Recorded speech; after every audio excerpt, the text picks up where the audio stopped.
Hello, hello. Hey, welcome back to a Monday. I'm in the saddle again this week. We're talking everything recession. And more or less, are we going into a recession? Is it similar to the 70s recession? Is it similar to the 08 recession? Are we going into a recession in 24, or what the hell is actually happening? So I've been just doing a lot of research, and obviously this is talked about a lot. And right after our economy a couple weeks ago grew at 4.9% GDP, that's a lot higher than we were expecting to see it, because you were thinking, hey, rates are high, people are slowing down buying things, GDP should be slow. Basically, a GDP is just basically gives the US an idea of how fast it's growing. So 4.9%, that's very high.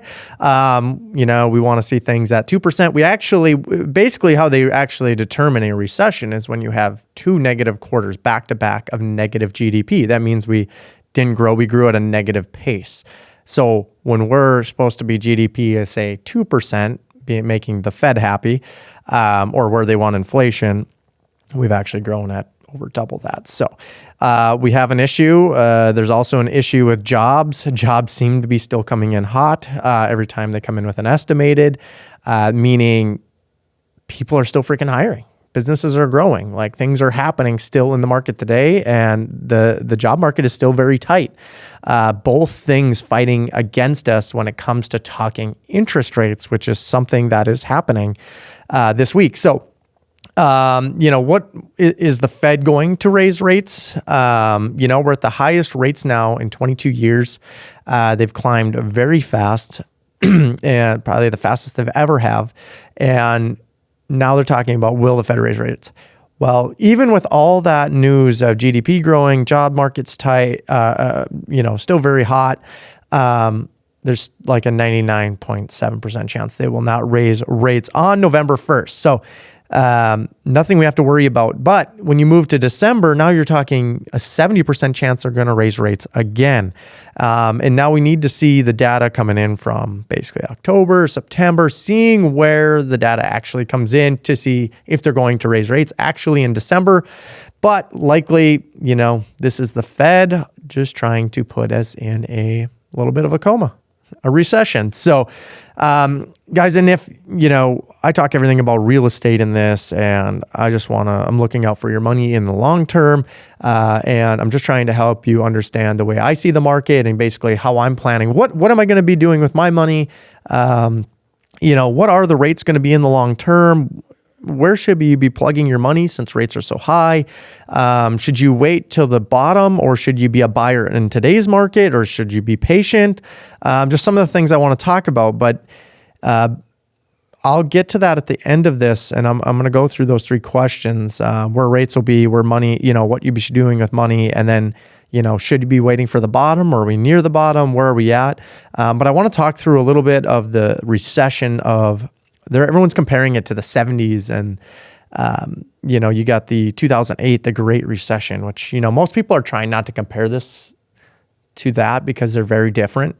And then you're comparing it to, is 2024, is that going to be our recession year? So I just kind of want to compare the three areas, see if we can find some common areas in between each recession, and try to learn where we're going to actually come out of this. And guys, if you are into real estate, if you, just DM me the word course, comment course, and we will send you a coupon code for 50% off for the course. So if you're interested in buying real estate is a great time to buy in a down market. But if you don't know anything about it, you need to start somewhere and you need to educate yourself in it. Yes, you can do YouTube. I packaged it up into a 2-hour course, and literally you can get the spreadsheets I use and everything that I use for the last 6-7 years, and it all is literally done. So if you guys want access to that course, just DM, comment the word course, and I will send you over a link for 50% off of that.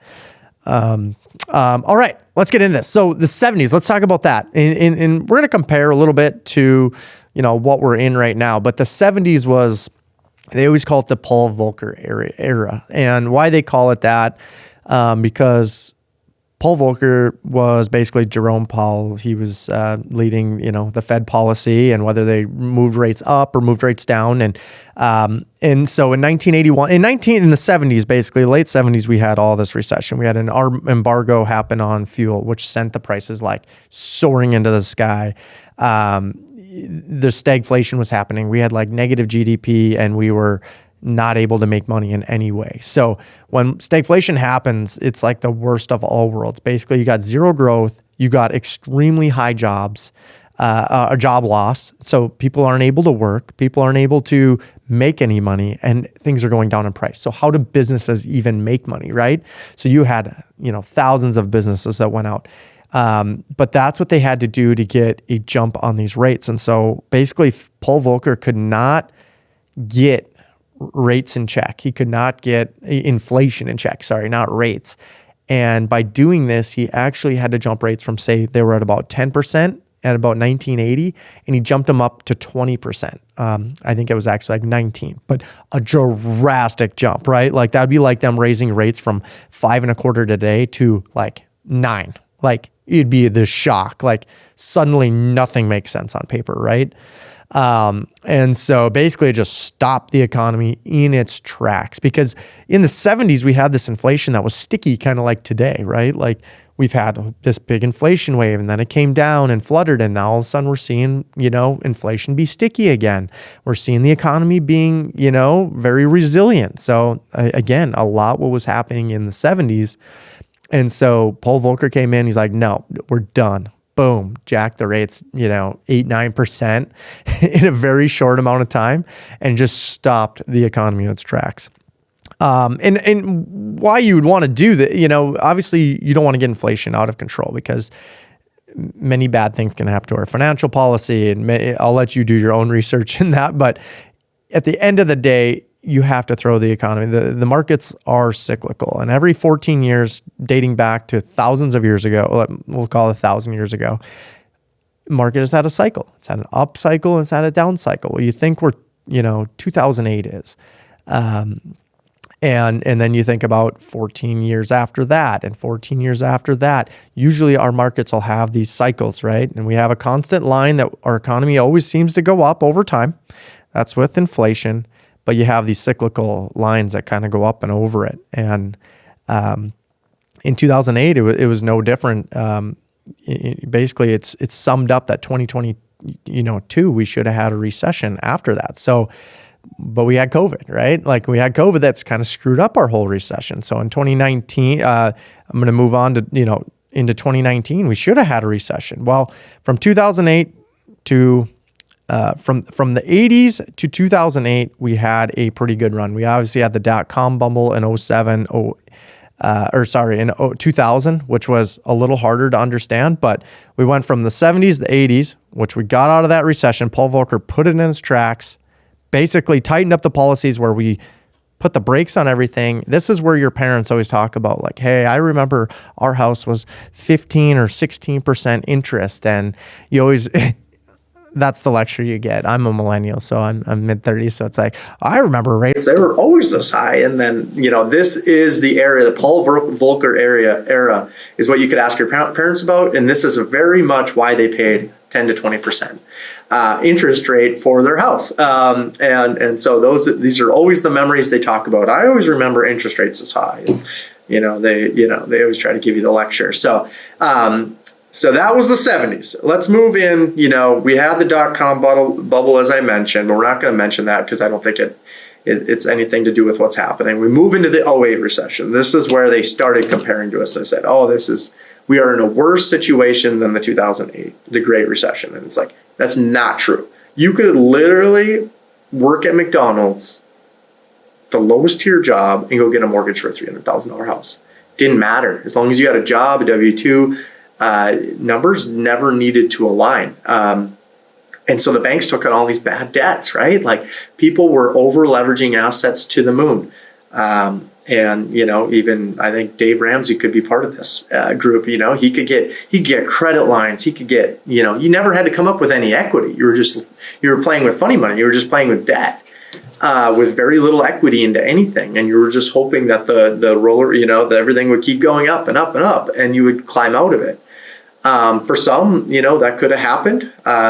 People in recession that were investing in storage, they were able to hold on to their assets because they're very resilient, right? In an up or down market, storage does very well.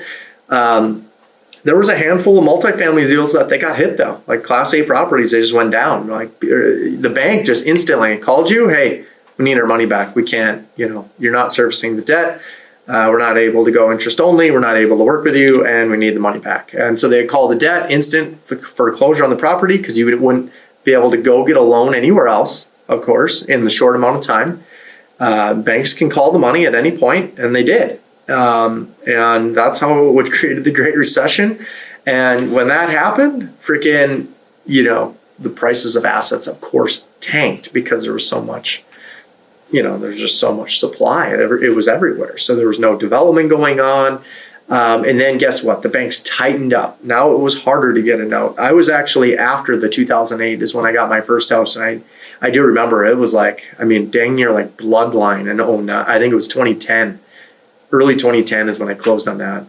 Could have been late 2009. But they were giving us like $8,000 for just trying to stimulate the market because housing was so tight.